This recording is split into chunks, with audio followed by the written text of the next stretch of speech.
Are you listening? Damn.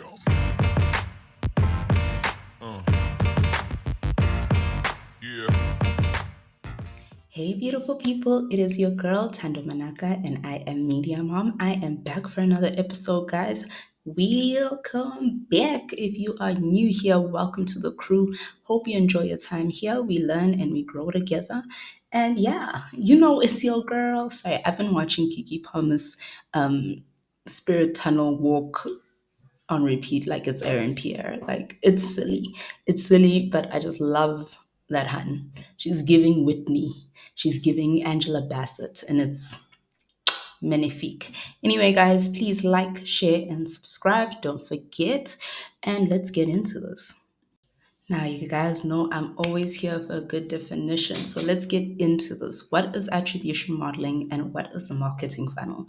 Like, if you were like me once upon a time, doe-eyed in front of the spotlight, confused, here I am to unpack it for you guys. So, attribution modeling. Really, what do we attribute the sale to? And that's what you should always be thinking when you're thinking attribution modeling. It is really about who do we give credit to? Which part of the consumer journey, which media really drove that final sale at the end? And there are different principles that are applied on this, and we'll get into those when we talk about attribution modeling specifically. But it really is about various stages of the consumer journey and how each media plays a role into getting that ultimate sale at the end of the day. And now with the funnel, this is a funnel and quite literally a funnel. This is really just taking the different stages the consumers go through in the advertising journey. So from awareness all the way until they actually make their purchase. So it's illustrating how the audience tends to dwindle down as you get closer to purchase. Your campaign, your ad might reach a lot of people, but it doesn't necessarily mean that everyone that heard it, saw it, engaged with it will actually make the purchase at the end of the day. So the funnel is a good illustration of how your user base will kind of dwindle down towards that final purchase, but also then we can see how we can nudge our consumers even further down that funnel through our comms or anything that we can do along the journey. So that is your quick how to. Okay, so let's get started with the basics, right? So here we've got the marketing funnel. I call it the funnel, but it is just essentially a funnel shaped diagram. And this really just illustrates how your users go through the user journey or consumer journey. And it begins with awareness. And this is, like I've mentioned before, where people see your ad, they see your product, they see your brand somewhere, just living its best life or doing whatever it is that it does. This could be in the form of an ad, and it could be even organic. They naturally came upon it. It wasn't an ad, it wasn't pushed to them, it was just something they kind of became aware of, right? So that's the first part of the process. You want people to be aware of you because once they are aware of you, now they begin to consider your brand and we drive down to consideration. Like I said before, it is a funnel. So the number of people going through each stage will dwindle as you get to the bottom. The objective here is you'd like to keep that bottom percentage as high as possible, but it will never match your awareness. I don't see how that works where it matches your awareness. If there is a case, please put that in the comment section. I look forward to finding out. But essentially, consideration becomes a point where they start searching and they start comparing a brand to your competitor. So, who else offers the same product? Do they offer this exact same product? Does it come with the same benefits? Or is it slightly better or slightly worse off than your competitors? That's when they start doing the research. They really start to consider buying your brand. And from there, you get them to the final point of conversion. So you want to convert, and convert could be a sale, a lead of some sort. And that's always great, right, to have on board. You always want to be able to generate that income, that revenue through those conversions. However, an important part that I did not mention in the previous point or previous part of this video is that retention. You want to turn your everyday consumers into your brand advocates. You want them to go out in the world and recommend you to everyone they know. And that's what that retention is. Because that, again, is continued sales that you don't have to work as hard for as you did in the beginning with that awareness. So I did say it could be organic and they see your ad, or not ad. The ad would not be organic, but they would see your brand, social page, just like randomly scrolling through socials, or they'll walk down the road and see a store. Yes, now they are aware, but what you want them to do is eventually transform from someone just aware to someone that purchases your brand, and then eventually become someone that recommends your brand. Because now, traditionally, as I was saying, at the top for that awareness, you would need to put a lot of budget behind that. You'd need to put a high investment so that you can reach as many people as possible. And then, if that funnel, or as that funnel dwindles down, you're at least retaining enough people for your business to continue to be viable, to continue to make profit, and whatever other objectives that you may have. So, this is basically the funnel. They make it seem complicated. It really isn't. It's a funnel. Think about a funnel. Okay, so now this is where things get a little bit more interesting. We all know that nobody is exposed to one ad and then goes straight to the store and says, I am going to purchase this product. It normally involves a collection of different ad interactions that you've had. So whether you've seen the TV ad and then you saw a billboard later on that week, and then you saw something on digital while you were in the office. I'm not saying you're on the phone in the office. I'm just saying these are potential ways in which you've engaged with the brand to make that ultimate sale. And the question then to us marketers becomes, how do we give credit where credit is due?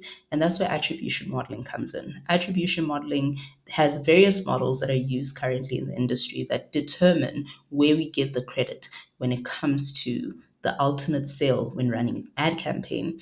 So let's get into the nitty gritties of the individual models that exist, and you let me know which one makes the most sense for you. So now you know what attribution modeling is. The question is which model is for you. I do think all of these models are valid in different use cases, and there's a scenario for each. But let's go into what they mean, and then we can get into a little bit of a real world example of one of these models. So, first and foremost, we've got, sorry, my chair, I got it in 2020, so it squeaks a bit. Um, Last click attribution, like it says in the name, it gives 100% credit to the last click. So, the last interaction you had with the brand's ad before you made the purchase. That's where the credit is given, right? And then you've got your first click attribution, and that is the complete opposite of the previous one. The other one gives full credit to last click. This one gives full credit to first click or first exposure. We say click because we live in a digital world, but there is also still traditional media that exists, right? And we'll get into that later. But anyway, first click will give 100% credit to the first interaction of the brand campaign that you've been exposed to, right? Before you make that sale. Then we've got our linear attribution. And linear attribution really just emphasizes that it is a straight arrow process. It assumes that it's a straight arrow process and gives equal credit to every touch point you've interacted with. So if there were 5 touch points, each would get 20% credit for getting you to ultimately making that sale at the end, right? And then we get into time decay attribution. And this is time decay, right? It is based on the last ad interaction you're exposed to prior to making your sale. But there is a time constraint. I just want to check my note on this. So whichever one was closest. So it would be based on if we've got a 6 month campaign and we've been running TV, radio, social, digital, and all these different things all at the same time. If you were only exposed to the TV ad at the end of the campaign and you saw everything else before, but TV came last, for whatever reason. Maybe you're like me and you don't watch traditional TV, but you were exposed to it last and then you made the sale. All credit goes to that last interaction that you had with the brand ad campaign. And that's then how that attribution would work. Then we've got our position based attribution, and this is a U shaped model that gives credit to the first and the last interaction. So your first interaction will get 40% credit for the sale, and then your last interaction will also get 40% credit for the sale. Everything in between will then equally share the credit of the remaining 20%, right?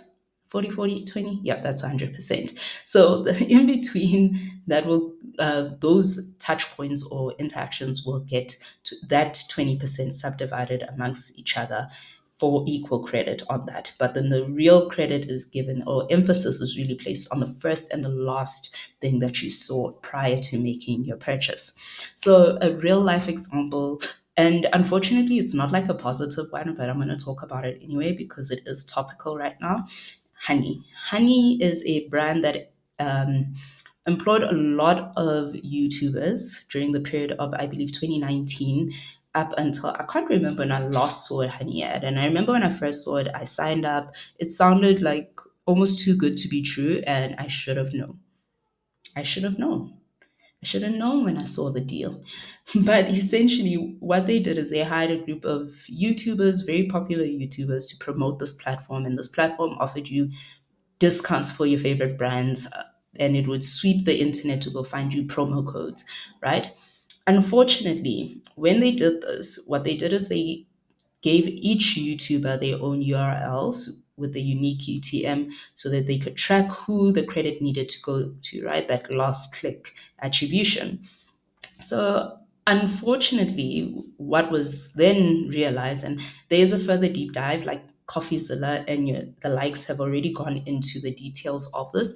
But essentially, what would happen is with that URL, when you would click on it, you would see the thing, the URL, it will load, but then it would change. It would change so that the attribution would be credited back towards Honey, and they would not be incentivized or would not have to then pay the YouTubers on a cost per lead model, right? So yeah, that was a very interesting case of affiliate marketing using this last click attribution model gone wrong, because they were able to then jig the system in the back end so that that URL would not give them any credit for the sale made or the sign up made from that YouTuber's video. And that's just shady business. But anyway, none of my business. Okay, so now we know and understand what the funnel is and what attribution modeling is all about. Let's see how these two work together and help you in your day to day life as a marketeer, a media person, or just a business person. How do these help you in understanding how your data or your media efforts are working towards helping your business or your brand?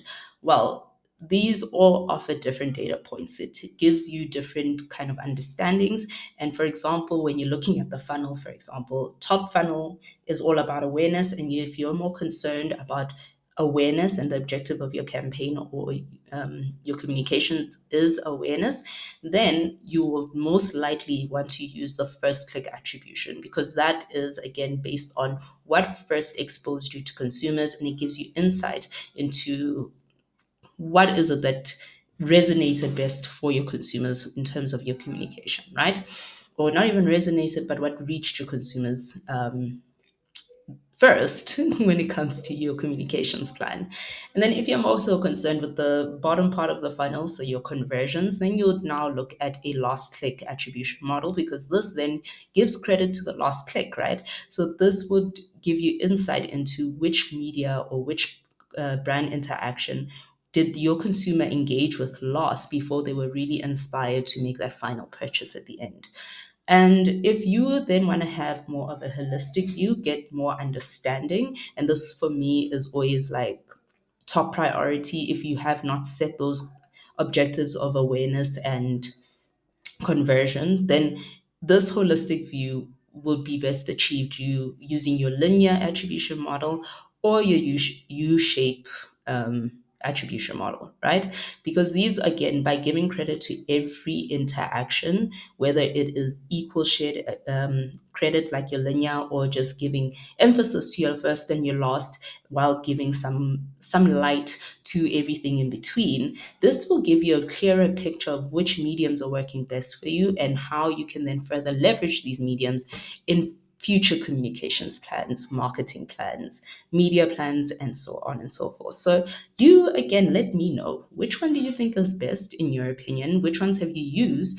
And maybe you can give us an example of how it works in your favor, and actually, what is it that you learned about your consumers after you did this analysis or used this model? Now look at you. Well done. You made it to the end. Thank you so much for watching this video. And please do not forget to like, subscribe, and share. Guys, please share. There are many young marketeers getting into the industry. Always, every year, there's a new group of graduates. Share this with them, and this could help them and maybe reduce your training time. I'm just kidding. I'm just kidding. I'm just kidding. But do share, like, and comment down below. Engage in the conversation. Let's make this a conversation, guys, so we can all learn and grow together. Bye. Are you listening? Damn.